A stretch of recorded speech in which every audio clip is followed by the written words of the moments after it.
ಕರ್ನಾಟಕ ಉಚ್ಚ ನ್ಯಾಯಾಲಯ ಕೊಟ್ಟಿರ್ತಕ್ಕಂಥ ತೀರ್ಪನ್ನು ನಾನು ಸ್ವಾಗತಿಸ್ತೇನೆ.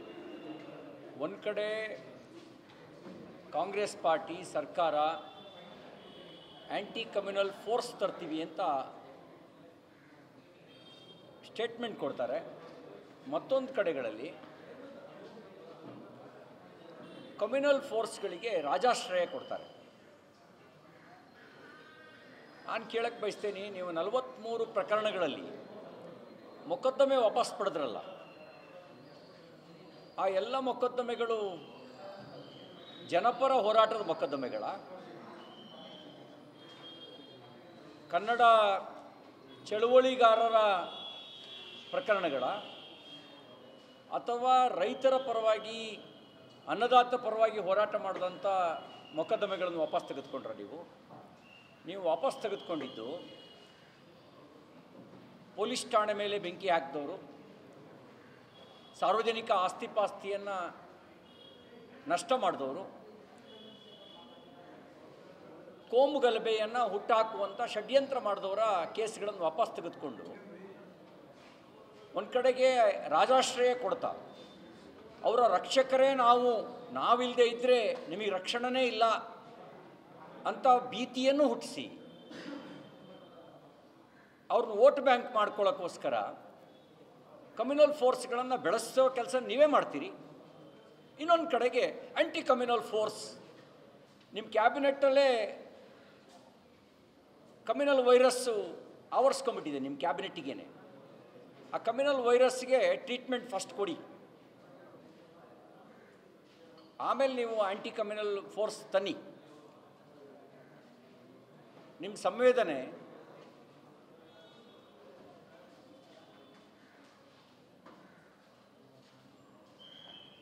ಯಾವ್ಯಾವ ಸಂದರ್ಭದಲ್ಲಿ ಹೇಗಿರುತ್ತೆ ಅನ್ನೋದು ನಾವು ನೋಡಿದ್ದೇವೆ. ಹಿಂದೂ ಕಾರ್ಯಕರ್ತರ ಸತ್ತರೆ ರೌಡಿಗಿ ಶೀಟರ್, ಹಾಗಾಗಿ ಅವನ ಮನೆಗೆ ನಾನು ಹೋಗಲ್ಲ. ಹಿಂದೂ ಅಲ್ಲದವರೇನಾದ್ರು ಹತ್ಯೆ ಆದರೆ ನಿಮಗೆ ಕರಳು ಕಿತ್ತು ಬರುತ್ತೆ.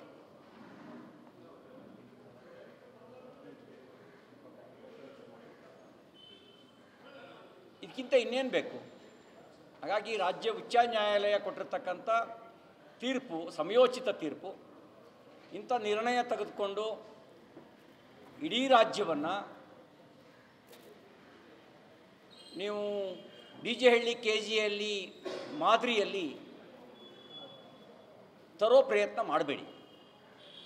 ನೀವು ಈ ಕೇಸ್ ವಿಡ್ರಾ ಮಾಡ್ಕೊಂಡಿದ್ದ ಪರಿಣಾಮನೇ ಉದಯಗಿರಿ ಠಾಣೆ ಮೇಲೆ ಹಲ್ಲೆ.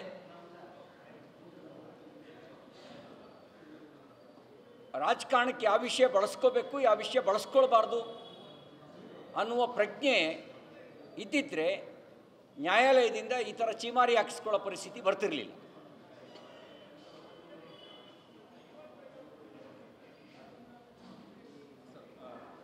ಇದರ ಜೊತೆಲಿ ಸರ್, ಕಮಲಾಸನ್ ಕನ್ನಡದ ಬಗ್ಗೆ ಭಾಳಷ್ಟು ಕೆಟ್ಟದ ಮಾತಾಡೋದ್ರ ಜೊತೆ ಈಗಲೂ ಕೂಡ ನಾನು ಕ್ಷಮೆ ಕೇಳಲ್ಲ. ನೋಡಿ, ಒಂದೇನೆಂದರೆ ಭಾರತೀಯ ಭಾಷೆಗಳು ಯಾವ್ಯಾವ ಇದ್ದಾವೆ, ಒಂದು ಭಾಷೆ ಇನ್ನೊಂದು ಭಾಷೆಯನ್ನು ಸಹೋದರ ಭಾಷೆ ಅಂತ ಗೌರವಿಸಿದೆ. ನಮ್ಮ ನಾಡಗೀತೆಯೇ ಕುವೆಂಪು ಅವರು ಭಾರತ ಜನನೀಯ ತನುಜಾತೆ ಜಯ ಹೇ ಕರ್ನಾಟಕ ಮಾತೆ ಅಂತ ಹೇಳಿದರು. ನಮ್ಮ ತಾಯಿ ಭಾರತಿ, ಆ ಭಾರತೀಯ ಮಗಳು ಕನ್ನಡ ತಾಯಿ ಭುವನೇಶ್ವರಿ. ಹಾಗೆಯೇ ತಮಿಳು ಕೂಡ ಒಂದು ಸಹೋದರ ಭಾಷೆ. ಕಾಲಕ್ಕೆ ಒಂದು ಭಾಷೆಯನ್ನು ಇನ್ನೊಂದು ಭಾಷೆ ಸಮೃದ್ಧಗೊಳಿಸಿದೆ, ಶ್ರೀಮಂತಗೊಳಿಸಿದೆ. ಹಾಗಾಗಿಯೇ ಯಾಕೆಂದರೆ ನಮ್ಮ ಭಾಷೆ ಬೇರೆ ಬೇರೆ ಆದರೂ ನಮ್ಮ ಸಂಸ್ಕೃತಿ ಒಂದೇ. ನಮ್ಮಿಬ್ಬರ ಸಂಸ್ಕೃತಿ ಬೇರೆ ಬೇರೆ ಅಲ್ಲ, ಭಾಷೆ ಬೇರೆ ಬೇರೆ ಇರ್ಬೋದು, ಅದು ನಮ್ಮ ಸಂಸ್ಕೃತಿ, ಅದು ಒಂದೇ ಸಂಸ್ಕೃತಿ. ಅದಕ್ಕಾಗಿಯೇ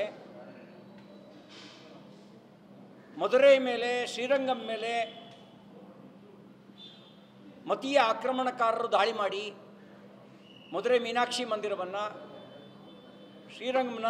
ರಂಗಮ್ಮನ ರಂಗನಾಥ ಮಂದಿರವನ್ನು ನಾಶ ಮಾಡಿದಾಗ ವಿಜಯನಗರ ಸಂಸ್ಥಾನದ ಸಾಮಂತರಾಜರು ಅದರ ಪುನರುಜ್ಜೀವನಗೊಳಿಸಿದರು. ಯಾಕೆ ಅಂದರೆ ನಮ್ಮಿಬ್ಬರ ಸಂಸ್ಕೃತಿ ಒಂದೇನ ಕಾರಣಕ್ಕೆ. ಹಾಗಾಗಿ ನೀವು ಸಹೋದರ ಭಾಷೆ ಅಂತ ಕರೀರಿ, ಬೇಕಿದ್ರೆ ಅಭಿಮಾನಕ್ಕೆ ಅಕ್ಕ ತಂಗಿ ಅಂತ ಹೇಳಿ. ಆದರೆ ನಮ್ಮ ತಾಯಿ ಯಾರು ಅಂದರೆ ಆ ತಾಯಿ ಭಾರತಿ. ಆ ತಾಯಿ ಭಾರತೀಯ ಮಗಳು ಭುವನೇಶ್ವರಿ. ತಮಿಳು ಕೂಡ ತಾಯಿ ಭಾರತೀಯ ಮಗಳೇ, ಮಲಯಾಳಿಯೂ ಕೂಡ ತಾಯಿ ಭಾರತೀಯ ಮಗಳೇ. ತಾಯಿಯ ಭಾರತೀಯ ಅಸ್ಮಿತೆಯ ಜೊತೆಗೆ ನಮ್ಮೆಲ್ಲರ ಅಸ್ಮಿತೆಯೂ ಇದೆ ಅನ್ನೋದನ್ನು ಅರ್ಥ ಮಾಡ್ಕೊಳ್ಳಿ. ಸಿಂಧಿ ಭಾಷೆ ಸಿಂಧಿನಲ್ಲಿ ಉಳ್ಕೊಂಡಿಲ್ಲ. ಕಾಶ್ಮೀರದ ಶಾರದಾ ಲಿಪಿ ಅಪಾಯದ ಸ್ಥಿತಿಲಿದೆ. ಯಾಕೆಂದರೆ ಮತೀಯ ಆಕ್ರಮಣ. ನಾವು ಕಚ್ಚಾಡಿ ಮತೀಯ ಆಕ್ರಮಣಕಾರರಿಗೆ ರೆಡ್ ಕಾರ್ಪೆಟ್ ಕೊಡೋದು, ಹಾಸಿಕೊಡೋದು ಬೇಡ. ಹಾಗಾಗಿ ನಾವು ಸಹೋದರ ಭಾಷೆ, ಆ ಸಹೋದರ ಭಾಷೆಯಾಗಿ ಪರಸ್ಪರರನ್ನು ಗೌರವಿಸೋಣ. ಯಾರೂ ಈಗ ಚೋಳರು ಕರ್ನಾಟಕದ ಕೆಲವು ಭಾಗವನ್ನು ಆಳ್ವಿಕೆ ನಡೆಸಿದರು. ಕನ್ನಡ ಭಾಷೆಗೆ ಅಸ್ಮಿತೆಗೆ ಧಕ್ಕೆ ತಂದಿಲ್ಲ. ಚಾಲುಕ್ಯರು, ಹೊಯ್ಸಳರು, ಮೈಸೂರು ಅರಸರು ತಮಿಳುನಾಡಿನ ಕೆಲವು ಭಾಗವನ್ನು ಆಳ್ವಿಕೆ ನಡೆಸಿದರು. ತಮಿಳಿನ ಅಸ್ಮಿತೆಗೆ ಧಕ್ಕೆ ತರಲಿಲ್ಲ. ಇಲ್ಲಿಯ ಆಳರಸರು ಅಲ್ಲಿಯ ಭಾಷೆ ಸಂಸ್ಕೃತಿಯನ್ನು ಬೆಳೆಸೋ ಕೆಲಸ ಮಾಡಿದ್ರು. ಯಾಕೆಂದರೆ ನಾವೆಲ್ಲ ಒಂದೇ ತಾಯಿಯ ಮಕ್ಕಳು ಅನ್ನೋ ಕಾರಣಕ್ಕೋಸ್ಕರ. ಅಲ್ಲಿಯ ಆಳರಸರು ಇಲ್ಲಿಯ ಭಾಷೆ ಸಂಸ್ಕೃತಿಯನ್ನು ಶ್ರೀಮಂತಗೊಳಿಸಿದರು. ನಾವು ಒಂದೇ ತಾಯಿಯ ಮಕ್ಕಳು ಅನ್ನೋವಂಥ ಗೌರವದ ಕಾರಣಕ್ಕೆ. ಆ ಗೌರವಕ್ಕೆ ಧಕ್ಕೆ ತರುವ ಕೆಲಸವನ್ನು ಮಾಡಬಾರ್ದು. ಇದೊಂದಷ್ಟು ವಿಸ್ತೃತ ಚರ್ಚೆ ಆಗಬೇಕು. ಆಂಧ್ರ ಪ್ರದೇಶ ಸರ್ಕಾರ ಮತೀಯ ಮೀಸಲಾತಿ ಕೊಟ್ಟಾಗ ನ್ಯಾಯಾಲಯ ತಿರಸ್ಕಾರ ಮಾಡಿದೆ. ಸಂವಿಧಾನ ತಜ್ಞರು ಡಾಕ್ಟರ್ ಅಂಬೇಡ್ಕರ್ ಅವರ ನೇತೃತ್ವದಲ್ಲಿ ಸಂವಿಧಾನ ರಚನೆ ಮಾಡೋ ಸಂದರ್ಭದಲ್ಲಿ, ಆ ಸಂವಿಧಾನ ರಚನೆ ಮಾಡೋ ಸಂದರ್ಭದಲ್ಲಿ ಮತೀಯ ಮೀಸಲಾತಿಯನ್ನು ನಿರಾಕರಿಸಿದರು. ಅದಕ್ಕೆ ಅವರು ಭಾಳ ಸ್ಪಷ್ಟವಾದ ಕಾರಣವನ್ನು ಕೊಟ್ಟಿದ್ದಾರೆ. ಯಾವ ಕಾರಣಕ್ಕೆ ಮತೀಯ ಮೀಸಲಾತಿಯನ್ನು ಕೊಡಬಾರ್ದು ಅಂಥೇಳಿ. ಆ ಸಂದರ್ಭದ ಚರ್ಚೆಯಲ್ಲಿ ಭಾರತ ವಿಭಜನೆಯನ್ನು ಕೂಡ ನೆನಪು ಮಾಡಿಕೊಂಡಿದ್ದಾರೆ. ಹಾಗಾಗಿ ನಮ್ಮಲ್ಲಿ ಕ್ಯಾಸ್ಟ್ ಬೇಸ್ಡ್ ರಿಸರ್ವೇಷನ್ಗೆ ಅವಕಾಶ ಇದೆ.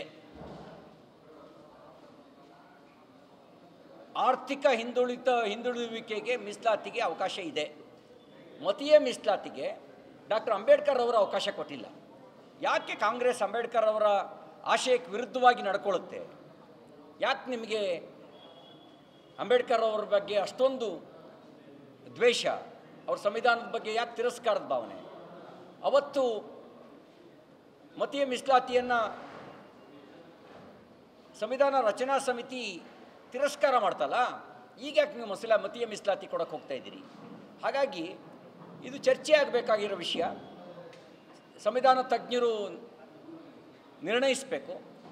ಕೇವಲ ರಾಜಕೀಯ ಲಾಭ ನಷ್ಟದ ಲೆಕ್ಕಾಚಾರ ಹಾಕಬಾರ್ದು. ರಾಷ್ಟ್ರಪತಿ ಅಂಗಳಕ್ಕೆ ಹೋಗಲಿ, ಅಲ್ಲಿ ಕಾನ್ಸ್ಟಿಟ್ಯೂಷನಲ್ ಎಕ್ಸ್ಪರ್ಟ್ಗಳು ಡಿಬೇಟ್ ಮಾಡಲಿ, ಆಮೇಲೆ ನಿರ್ಣಯ ತೆಗೆದುಕೊಳ್ತಾರೆ. ಯಾಕೆಂದ್ರೆ ಈಗಾಗಲೇ ಮತೀಯ ಮೀಸಲಾತಿಗೆ ಸಂಬಂಧಿಸಿದಂತೆ ಬಂದಿರತಕ್ಕಂಥ ನ್ಯಾಯಾಲಯದ ತೀರ್ಪುಗಳು ಮತೀಯ ಮೀಸಲಾತಿಯನ್ನು ರಿಜೆಕ್ಟ್ ಮಾಡಿದ್ದಾವೆ. ಹಾಗಾಗಿ ಸಂವಿಧಾನದ ರಕ್ಷಕರಾಗಿ ರಾಜ್ಯಪಾಲರು ಯುಕ್ತ ನಿರ್ಣಯ ತೆಗೆದುಕೊಳ್ಳೋದ್ರೊಳಗೆ ಸ್ವತಂತ್ರರು ಇದ್ದಾರೆ, ಸಾರ್ವಭೌಮರು ಇದ್ದಾರೆ. ಸಂವಿಧಾನವೇ ಅವರಿಗೆ ಅವಕಾಶವನ್ನು ಕೊಟ್ಟಿದೆ. ಕೊನೆಯದಾಗಿ ಸರ್, ಡಿ ಕೆ ಶಿವಕುಮಾರ್ ಅವರು ನನ್ನ ಇಲಾಖೆಯ ಟ್ರಾನ್ಸ್ಫರ್ ಮಾಡೋದು ತಡೀರಿ ಏನಂತ CS ಗೆ ಪತ್ರ ಬರೆದಿದ್ದಾರೆ. ಮುಖ್ಯಮಂತ್ರಿಗಳ ಅವರ ಇಲಾಖೆಯ ಒಂದಷ್ಟು ಇಂಜಿನಿಯರ್ಗಳ ವರ್ಗಾವಣೆ ಆಗಿದ್ದಕ್ಕೆ ಸಹಿ ಆಗಿದೆ. ನನ್ನ ಅನುಮತಿ ಇಲ್ಲದೆ ಪಡೆದಿದ್ದೀರ, ವಾಪಸ್ ಕೊಡಿ. ಒಂದು ಕಾಂಗ್ರೆಸ್ ಪಾರ್ಟಿಯ ಇಂಟರ್ನಲ್ ಪೊಲಿಟಿಕ್ಸ್ ಏನಿದೆಯೋ ನನಗೆ ಗೊತ್ತಿಲ್ಲ. ಮುಖ್ಯಮಂತ್ರಿಗಳಿಗೆ ಪರಮಾಧಿಕಾರ ಇರುತ್ತೆ, ಮಂತ್ರಿಗಳಿಗೆ ಅಧಿಕಾರ ಇರುತ್ತೆ. ಪರಮಾಧಿಕಾರ ಆ್ಯಸ್ ಪರ್ ದ ಕಾನ್ಸ್ಟಿಟ್ಯೂಷನ್ ಅದು ಮುಖ್ಯಮಂತ್ರಿಗೆ. ಯಾರು ನಾಳೆ ಇವತ್ತು ಸಿದ್ದರಾಮಯ್ಯನವರು ಇರ್ಬೋದು, ನಾಳೆ ಮತ್ತೊಬ್ಬರು ಆಗ್ಬೋದು, ನಾಡ್ದು ಇನ್ನೊಂದು ಪಾರ್ಟಿ ಬಂದು ಕೂತ್ಕೊಳ್ಬೋದು. ಆದರೆ ಆ ಪರಮಾಧಿಕಾರ ಅದು ಸಾರ್ವಜನಿಕ ಚರ್ಚೆ ಆದರೆ ಅದರ ಪರಿಣಾಮ ಏನು ಅಂದರೆ ಕಾಂಗ್ರೆಸ್ನ ಆಂತರಿಕ ಬೇಗುದಿ ಇಂಥ ವಿಷಯಗಳಲ್ಲಿ ವ್ಯಕ್ತ ಆಗುತ್ತೆ. ಈಗ ನಿಮಗೆ ಈ ರಕ್ತ ಕೆಟ್ಟರೆ ಬಾಡಿಯಲ್ಲಿ ಕುರು ಆಗುತ್ತೆ. ಆ ರಕ್ತ ಕೆಟ್ಟಿರೋದರ ಲಕ್ಷಣ ಅದು ಬಾಡಿಯಲ್ಲಿ ಬರುವಂಥ ಕುರು.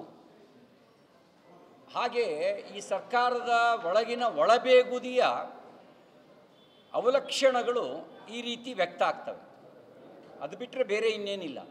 ಆದರೆ ಇದು ಗೊತ್ತಿಲ್ಲದೆ ಇರೋದು ಏನಲ್ಲ, ಡಿ ಕೆ ಶಿವಕುಮಾರ್ ಅವರಿಗೂ ಗೊತ್ತು, ಸಿದ್ದರಾಮಯ್ಯನವರಿಗೂ ಗೊತ್ತು, ಅಧಿಕಾರ ಮತ್ತು ಪರಮಾಧಿಕಾರ ಎರಡರ ಮಿತಿ. ಹಾಗಾಗಿ ಇದು ಒಳಗೆಲ್ಲ ಸರಿ ಇಲ್ಲ ಅನ್ನೋದರ ಲಕ್ಷಣ ಅಷ್ಟೇ.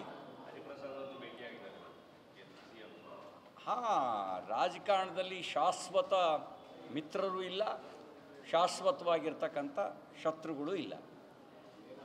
ಎಲ್ಲ ಆಯಾ ಕಾಲಕ್ಕೆ ಸಾಂದರ್ಭಿಕವಾಗಿ ಮಿತ್ರರು ಮತ್ತು ಶತ್ರುಗಳು ಅಂತ ಅನ್ನಿಸ್ಕೊಳ್ತಾರೆ. ಯಾರು ಶಾಶ್ವತವಾದ ಶತ್ರು, ಶಾಶ್ವತವಾದ ಮಿತ್ರರು ಇರೋದಿಲ್ಲ. ನಮಗೆಲ್ಲ ಸೈದ್ಧಾಂತಿಕ ಬದ್ಧತೆಯ ಕಾರಣಕ್ಕೆ ರಾಜಕಾರಣಕ್ಕೆ ಬಂದಿರೋದ್ರಿಂದ ನಾವು ಏನೇ ಇದ್ದರೂ ಈ ಚೌಕಟ್ಟಿನೊಳಗೇ ನಾವು ರಾಜಕಾರಣ ಮಾಡಬೇಕು. ಈ ಚೌಕಟ್ಟು ಬಿಟ್ಟು ರಾಜಕಾರಣ ಮಾಡೋಕ್ಕಾಗಲ್ಲ. ಇನ್ನು ಕೆಲವರಿಗೆ ವೈಯಕ್ತಿಕ ಲಾಭ ನಷ್ಟದ ಲೆಕ್ಕಾಚಾರಕ್ಕೆ ಚೌಕಟ್ಟೇ ಇರೋದಿಲ್ಲ. ಅವ್ರು ಎಲ್ಲಿಗೆ ಬೇಕಾದರೂ ಅದನ್ನು ಹೇಳ್ಕೊಳ್ತಾರೆ.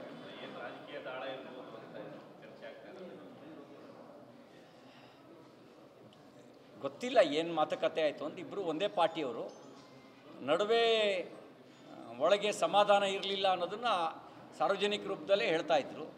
ಹಾಗಾಗಿ ಆ ಇಂಟರ್ನಲ್ ಪೊಲಿಟಿಕ್ಸಿಗೆ, ಕಾಂಗ್ರೆಸ್ ಒಳಗಿನ ಪೊಲಿಟಿಕ್ಸಿಗೆ ನಾನೇನು ಹೇಳೋಕ್ಕೆ ಹೋಗಲ್ಲ. ಸ್ವಾಭಾವಿಕವಾಗಿ ಇದೊಂದು ರೀತಿ ಅಧಿಕಾರ ಹಿಡಿಬೇಕು ಅನ್ನೋ ಜಂಗಿ ಕುಸ್ತಿಯಲ್ಲಿ ಆಗಾಗ ತಂತ್ರಗಾರಿಕೆ ಬದಲಾಗ್ತಿರುತ್ತೆ. ಆ ತಂತ್ರಗಾರಿಕೆ ಭಾಗ ಇರ್ಬೋದು.